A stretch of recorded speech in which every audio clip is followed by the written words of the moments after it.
आज आपको जुर्म की एक ऐसी दास्तान बताएंगे जिसमें अपने लख्त जिगर ने अपने ही घर के कफील अपने ही वालिद का बेईमाना कत्ल किया है। गुज़िश्ता दिनों थाना इनकलाब की हुदूद से एक खबर आई कि फायरिंग का वाक़या पेश आया है जिसमें सीनियर एडवोकेट का कत्ल हुआ है। और इनिशियली जब इस मकतूल का बेटा थाने गया तो उसने ये बताया कि दो निकाबपोश मुलजिमान जो है जो कि मोटरसाइकिल पर सवार थे वो आए और हमारी गाड़ी पर फायरिंग की और मेरे वालिद को जो है कत्ल किया गया है। लेकिन जब बाद में पता चला तो इन्वेस्टिगेशन हुई तो उसमें ये बात सामने आई है कि मकतूल को अपने ही बेटे ने कत्ल किया, यानी उसी बंदे ने कत्ल किया जो कि थाने में रिपोर्ट दर्ज करने गया था। इस वाक़े की मज़ीद क्या डिटेल्स हैं, क्यों इस बेटे ने अपने वालिद का कत्ल किया, क्या वो अब सलाहों के पीछे है या नहीं, ये तमाम तर डिटेल्स जो है हम आपके साथ शेयर करेंगे। सबसे पहले हम पुलिस का मौक़िफ़ जो है वो लेंगे और उसके बाद हम उस इलाके में जाएंगे और वहाँ के लोगों से भी जो है इस हवाले से बात करेंगे। तो हमारे साथ रहिएगा।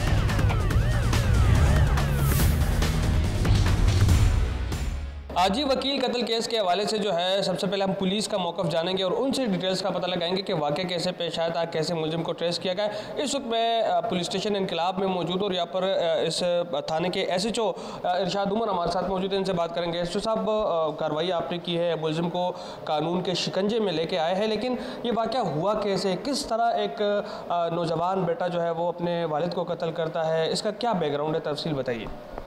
बिस्मिल्लाहिर्रहमानिर्रहीम। ये 27 तारीख़ को तकरीबन पौने 12 बजे मुझे इत्तला हुई कि भाई यहाँ पर एक वकील साहब हैं, वो कत्ल हुए हैं। तो फ़ौरन हम मौके पे आए, मौके पे देखा हमने तो वकील साहब को जो डेड बॉडी थी उनको तो वो शिफ्ट कर चुके थे हॉस्पिटल। हमने उस मौके के जो है मुलाहिज़ा किए तो लाइन ऑफ फायर जो है वो हम तलाश कर रहे थे। जब हमने इसका डिटेल से मुआयना किया तो हमें पता चला कि भाई जो फायरिंग है ये अंदर से हुई है, गाड़ी के अंदर बैठे हुए बंदे ने कोई फायर किया है, बाहर से नहीं हुआ। जब हमने इसमें जो कंप्लेनेंट था उससे जब हमने इसका मौक़िफ़ लिया तो उसने ये प्ली ली है उसमें कि ये दो बंदे आए हैं मोटरसाइकिल पे और उन्होंने फायरिंग की। तो जो लाइन ऑफ फायर था वहाँ से हमें ये अंदाज़ा हुआ कि ये बाहर से फायरिंग नहीं हुई बल्कि अंदर से फायरिंग हुई है। तो हमारा वहाँ से शक पैदा हुआ। फिर हमने इस डिटेल उनसे ली कि भाई इस गाड़ी में कौन कौन मौजूद थे। तो इसने बताया कि भाई इसमें मैं मौजूद था, पीछे सीट मैं बैठा था और दो छोटे बच्चे जो हैं, जो इनके छोटे भाई थे इस लड़के के, वो अगली सीट पे बैठे हुए थे अपने वालिद साहब के साथ।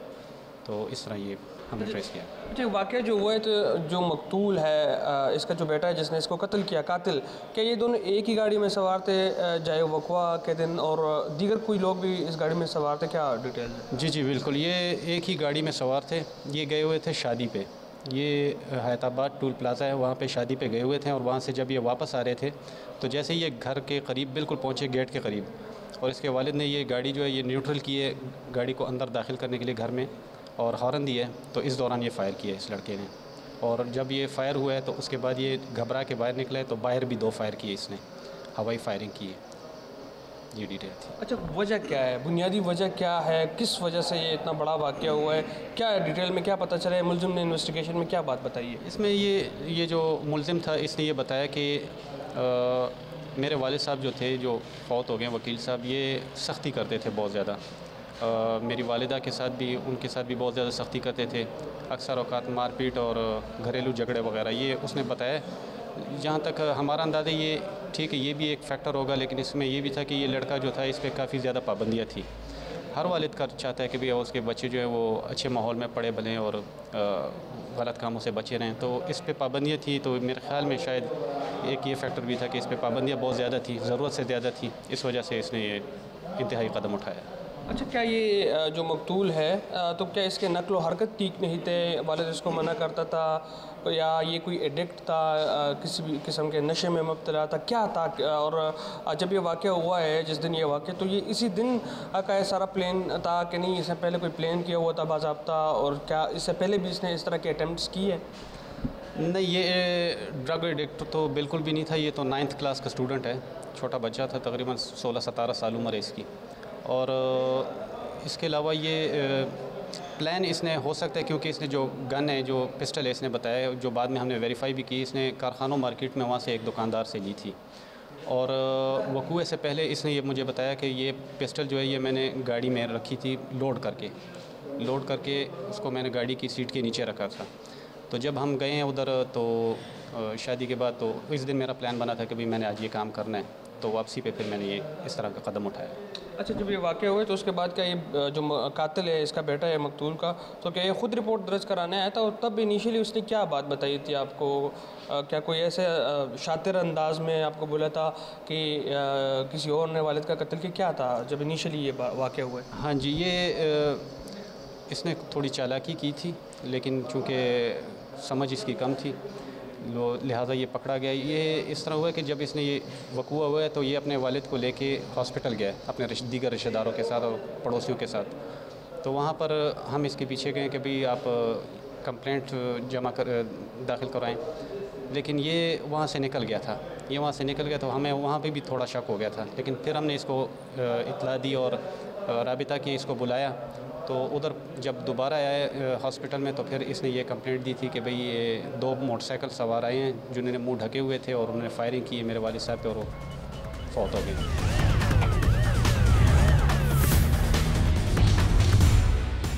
जी, जिस जगह से इस वक्त मैं रिपोर्ट कर रहा हूँ ये इलाका रहमानाबाद का गावला है और इसी जगह पर जो है ये फायरिंग का वाक़या पेश आया था। इसी जगह पर जो है गाड़ी जब पहुँची है तो इस मकतूल ने अपने वालिद को फायरिंग से छलनी कर दिया, जिससे उसकी मौत वाक़ हुई। हमारे साथ इस वक्त एक नाकिब शाह जो कि इस जय वक़्फ़ा पर फौरी वो पहुँचे थे और उन्होंने सारा कुछ जो वाक़या था वारदात पे यही सबसे पहले पहुँचे थे। जब आप यहाँ पे पहुँचे तो क्या सिचुएशन थी तब और डिटेल्स क्या है? यहाँ पे पहुँचा तो जो मकतूल था उसको अस्पताल ले गए थे इसके रिश्तेदार। वो उसका बेटा भी उस वक्त मौजूद नहीं था, वो साथ लेके गया था। ताहम मौका मुलाहिज़ा हमने की, उस वक्त हमें शकूक पैदा हुए। मौका मुलाहिज़ा के दौरान एक खोल पिस्टल वो गाड़ी के अंदर से बरामद हुए। 2 खोल बाहर भी थे, लेकिन एक खोल एक पिस्टल वो गाड़ी के अंदर थे। जब मैं दोबारा अस्पताल पहुंच गया, वहाँ बेटे से रिपोर्ट ली तो मौका मुलाहिज़ा और बेटे के रिपोर्ट में तज़ाद पाया गया, इसीलिए। अच्छा, ये गाड़ी जो है तो ये घर जा रही थी या फिर घर से जो है वो रोड की तरफ जा रही थी? क्या ये तकरीबन 11 बजे का टाइम था रात के वक्त और ये घर जा रही थी। ये उस तरफ से रोड से टर्न करके जब यहाँ पहुंची तो यहाँ पे उसके सर पे पीछे से फायर हुई थी। अच्छा, ये मौका अगर आप देखें तो वो रोड के साइड से जो है ये बाप बेटे जो है ये उस तरफ से जो है अपने घर की तरफ आ रहे थे। अगर मेरा कैमरामैन तारिक अली आपको दिखाए तो ये बेसिकली उनका घर है और वो इसी मकाम पे यहीं पर अपने घर जा रहे थे और इसी पॉइंट पे जो है जहाँ पर इस वक्त मैं खड़ा हूँ, इसी पॉइंट पे ये फायरिंग हुई और उसके बाद जो पुलिस की नफरी जो है वो मौके पर पहुँच गई और अपनी इन्वेस्टिगेशन जो है वो शुरू कर दी। हम यहाँ के लोगों से भी बात करने की कोशिश करते हैं और इनके रिलेटिव जो है उनसे भी हम कोशिश करेंगे कि बात करें और उनसे भी इस वाक़े के हवाले से डिटेल्स लें। इस मकतूल की एक बेटी हमारे साथ मौजूद है। अच्छा बेटा, ये बताइए कि क्या जब ये वाक़या आपके पापा को जो है आपके भाई ने कत्ल किया है तो क्या इनकी लड़ाई झगड़े होते थे, क्या होता था? कुछ नहीं। कैसे आपके भाई ने जो है ये कत्ल किया, इतने बड़ा वारदात किस तरह किया है? मेरे भाई ने कत्ल नहीं किया है। आप समझते हो कि आपके भाई ने नहीं किया है वारदात? नहीं। किसने किया है? हमें पता नहीं है। कैसे हुआ ये वाक़या? क्या कोई लड़ाई झगड़े इनके नहीं होते थे? और ये फायरिंग का जो वाक़या पुलिस बता रही है कि आपके भाई ने कत्ल किया, क्या कहती है इस पर? हमारे घर में कोई लड़ाई झगड़े नहीं होते थे। अच्छा, क्या आपके बाबा जो है पाबंदी लगाते थे, कोई रोक टोक करते थे? क्या कोई रोक टोक करते थे आपके भाई, आपके बाबा जो है इस भाई पे कोई रोक टोक करते थे? हाँ, सबक के बारे में करते थे। पढ़ाई के हवाले से? यस। क्या कहते थे उनको? उसे कहते थे कि सबक सही से पढ़ा करें और फजूल नहीं घूमा करें। तो क्या ये फजूल घूमते थे आपके भाई? नहीं, बस दोस्तों के साथ खाने खाने के लिए इस होटल में जाते थे और बस। अच्छा, तो क्या इसी बात पे जो है आपके बाबा उनको डांटते थे कि दोस्तों के साथ जाते हो, ये करते हो, वो करते हो? क्या इस बात पे वो डांटते थे? हाँ, यस। अच्छा, तो जिस दिन वाक़या हुआ है क्या उस दिन कुछ इस तरह का हुआ था? नो। अच्छा जी, इनकी जो बहन है वो ये बता रही कि मेरे भाई का कोई कसूर नहीं है और मेरे भाई ने जो है ये कत्ल नहीं किया। ताहम पुलिस जो है वो यही बता रही कि तमाम एविडेंस जो कि हमें मिली है और इवन मुलजिम ने जो है ख़ुद भी एतराफ़ जुर्म जो है वो कर लिया है और उनका ये बताना है कि इस वारदात में जो है उनके बेटे ही मुलव्वस है।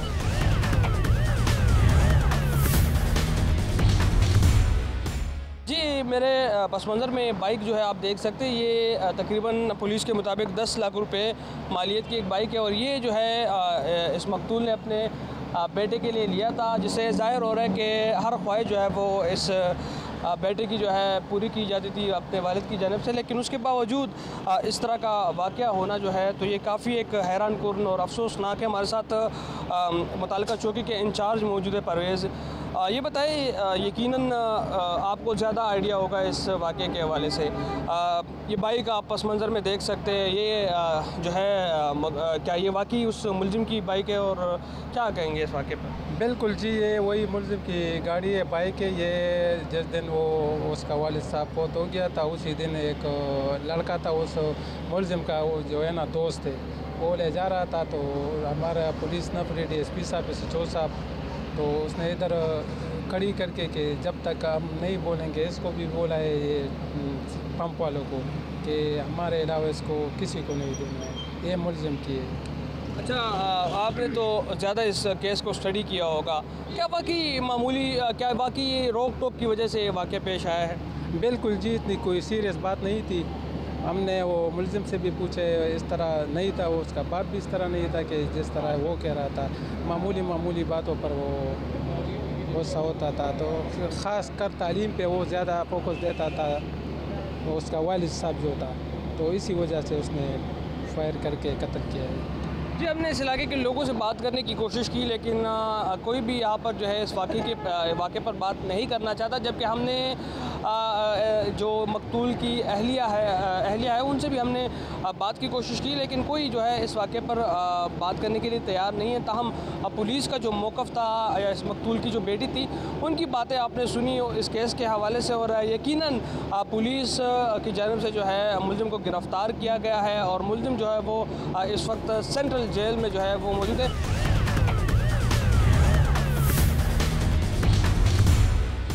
मैं हूं अब्दुल रज़ाक मेमन। आज हम अब रिपोर्ट कर रहे हैं मटियारी ज़िले से, जहां महकमा रेवेन्यू के अफसरान की जानिब से शहरियों से भत्ता रिश्वत तलब की जाती है, जिस पर शहरियों को शदीद तहफ़्फ़ुज़ात हैं। ये शिकायत तो मुतअद्दिद बार मौसूल हुई है तहरीरी तौर पर अफसरान को, मगर एक वीडियो सोशल मीडिया पर वायरल हुई है जिसमें आप देख सकते हैं कि एक तपेदार महकमा रेवेन्यू सिंध का एक शहरी से घर के कागजात बनाने के नाम पर रिश्वत तलब कर रहा है।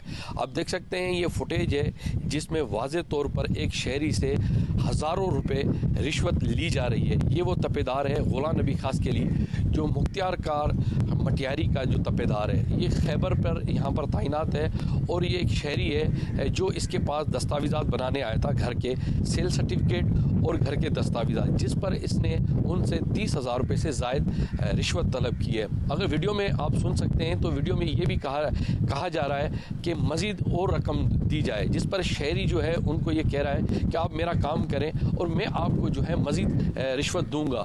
मगर मैं आपको बताऊं कि शहरी की जो शिकायत है और जो सोशल मीडिया पर वीडियो वायरल हुई है उस पर डिप्टी कमिश्नर मटियारी यूसुफ शेख ने फौरी तौर पर एक्शन लिया है और इस तपेदार के खिलाफ कानूनी कार्रवाई करते हुए उसको फौरी तौर पर मुअत्तल कर दिया गया है और उसके खिलाफ जो है 5 रुकनी इंक्वायरी टीम जो है तश्कील दी गई है, जिसमें डिप्टी कमिश्नर ने ये हिदायत की है कि 5 रोज़ के अंदर अंदर जो है वो इंक्वायरी मुकम्मल करके वो रिपोर्ट पेश की जाए, ताकि इसके खिलाफ मज़ीद जो है महकमा एंटी करप्शन को लिखा जाए। डिप्टी कमिश्नर मटियारी इस वक्त हमारे साथ मौजूद है, हम उससे बात करेंगे। हम इस वक्त डिप्टी कमिश्नर मटियारी में आप देख सकते हैं कि पहुंच गए हैं। ये वो दफ्तर है मेरे अकब में और अभी हम उसके दफ्तर में जा रहे हैं, हम उससे बात करेंगे क्योंकि डिप्टी कमिश्नर मटियारी का ही ये वो तपेदार है। वो देखते हैं इस हवाले से क्या कहता है।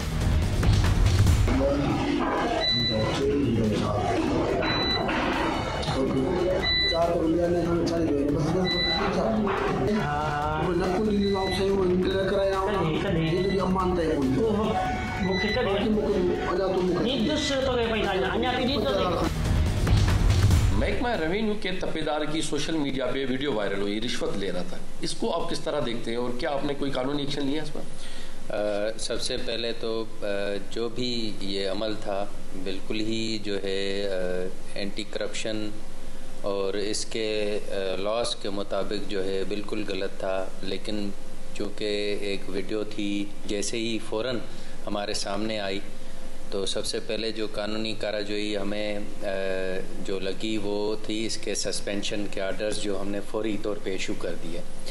ये जिसने जो है जिस तपेदार ने ये रिश्वत ली है या जो भी अमल सामने आया वीडियो की सूरत में उस पर वो सस्पेंड हुआ। देन दूसरा उसी के अंदर ही जो है हमने एक कमेटी बिठा दी है जिसमें additional deputy commissioner 1, assistant commissioner जो मुतलका है मटियारी वो और असिस्टेंट कमिश्नर हाला, 3 ऑफिसर्स की ये कमेटी है जिसमें उनको हमने TOR में लिखा है कि एक तो प्रोब करें कि ये है क्या, सारी चीज़ का एक जो है वो जायज़ा भी लेंगे।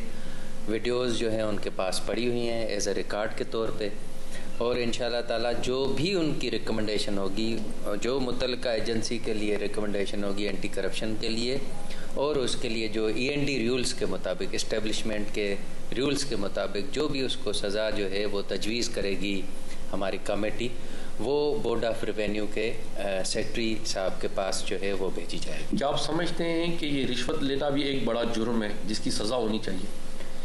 देखिए, सबसे बड़ा जुर्म यही है कि आप कॉमन पब्लिक को तंग करें।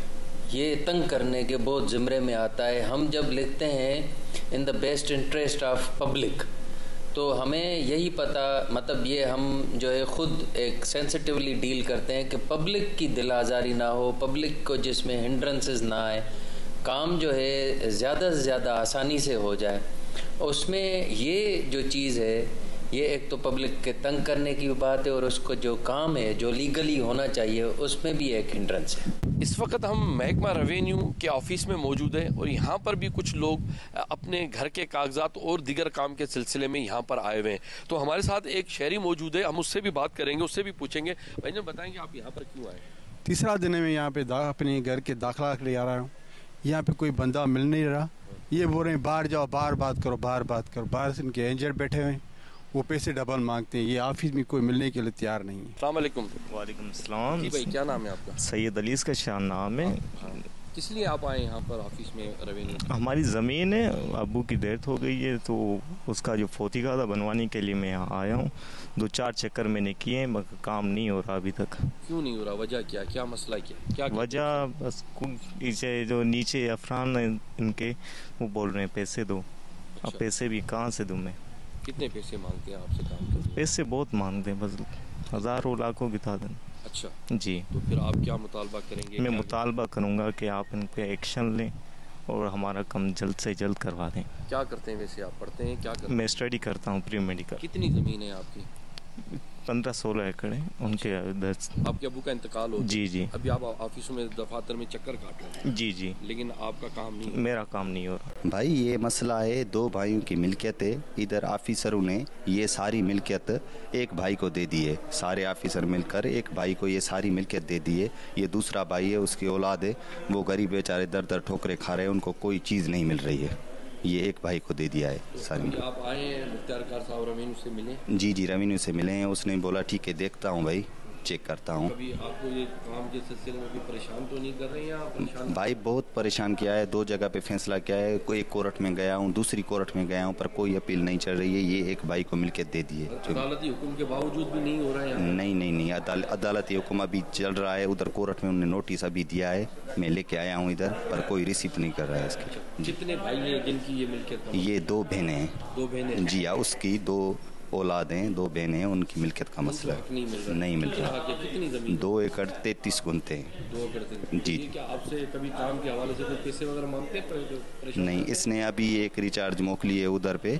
इसने बोला है 1.5 लाख का खर्चा हुआ है मेरा, वो मेरे को दे दो तो मैं ज़मीन को छोड़ देता हूँ। अच्छा, ये आपसे 1.5 लाख? जी, 1.5 लाख रुपया ये इम्तियाज़ हमारे से मांग रहा है, तो ये मेरे को मिल्कियत दे दो। मैं 1.5 लाख मेरे को दे दो, ये मिल्कियत को मैं आपको क्लियर करके देता हूँ। हाँ। महकमा रेवेन्यू के तपेदार गुलाम नबी खासकेली की वीडियो वायरल होने के बाद इंतज़ामिया ने उसके खिलाफ कानूनी एक्शन लिया है और इंक्वायरी तश्कील दी है, मगर रिश्वत देने वाले शहरी ने यह मुतालबा किया है कि बाला हकाम, वज़ीर आला सिंध और महकमा रेवेन्यू के जो अफसरान हैं वो इस मामले का सख्ती से नोटिस लें। जबकि हमने जो शहरियों से बात की है उन्होंने भी ये मुतालबा किया है कि महकमा रेवेन्यू ज़िला मटियारी के शहर हाला, न्यू सईदाबाद, बिरशिया मटियारी में उनके साथ भारी रिश्वत ली जाती है। सेल सर्टिफिकेट हो या घर के दाखिलात, और उसके अलावा जो दस्तावेजाती काम होते हैं ज़मीनों के, उनकी मद में अफसरान इनसे भारी रिश्वत तलब करते हैं, यहाँ तक कि इनको कई कई माह अजियत का सामना करना पड़ता है। इसलिए शहरियों ने भी ये मुतालबा किया है कि इस मामले का फौरी तौर पर नोटिस लिया जाए और ज़िला मटियारी में महकमा रेवेन्यू के ऑफिसों में बढ़ती हुई इस करप्शन के खात्मे के लिए बाला हकाम फौरी तौर पर एक्शन ले।